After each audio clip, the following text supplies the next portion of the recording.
My Laboos, and today I'll be discussing what it takes to raise a child with multiple disabilities and how it affects our life daily.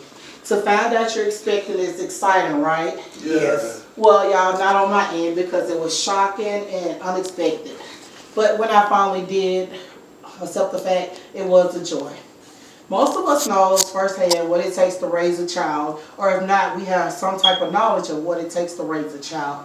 But when it comes to a child with multiple disabilities, the knowledge doesn't come as easy. To say that my job as a caretaker for Nevaeh is easy would be a lie. But we do have routines and schedules that make our life as normal as possible.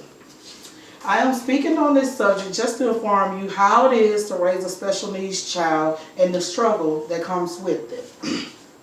I'll be telling you what led up to Nevaeh's situation, how it affects our life daily, and how it is for me as a mother to raise her. Nevaeh was born at 36 weeks because I was told she wasn't growing properly.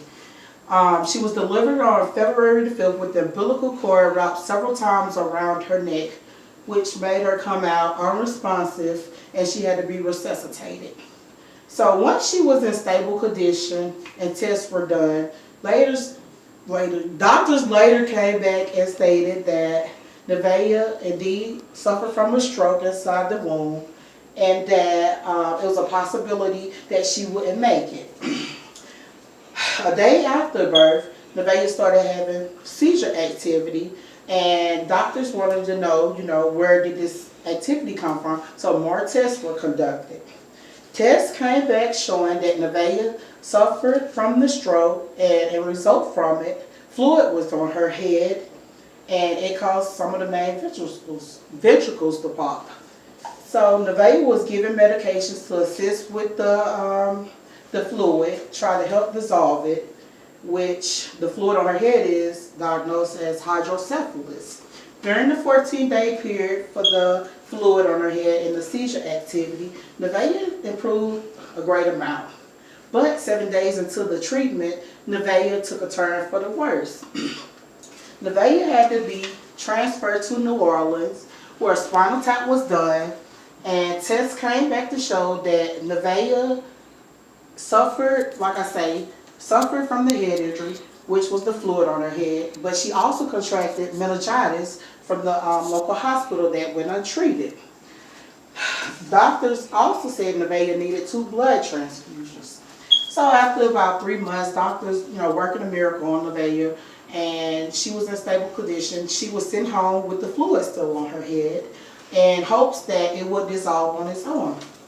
So a few months after being released, Nevaeh started having seizures again, and tests were done on her to see where the activity was coming from. So we found out that Nevaeh indeed still had the fluid on her head, and since it wouldn't go away, she had to undergo surgery where a VP shunt was put in place to help, drain the fluid off her head. So in results of the whole situation, Nevaeh suffered from her main ventricles being damaged, 5 surgeries. She sees six to seven different doctors. She takes over 7 to 8 medications daily to help control her seizure disorder, her cerebral palsy, her eating disorder, and all the other minor issues she currently has. Nevaeh is also legally blind, and she is all dependent upon myself or other family members for her daily needs.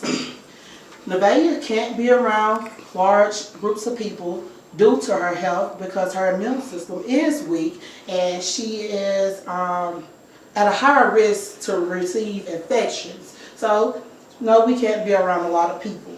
She also has to be closely monitored because of her seizure activity, and we can't do activities with her sister or others because of her health. Some days we have no time for anything else except for doctor visits, therapies, and sometimes she's so sick that we can't really just do anything.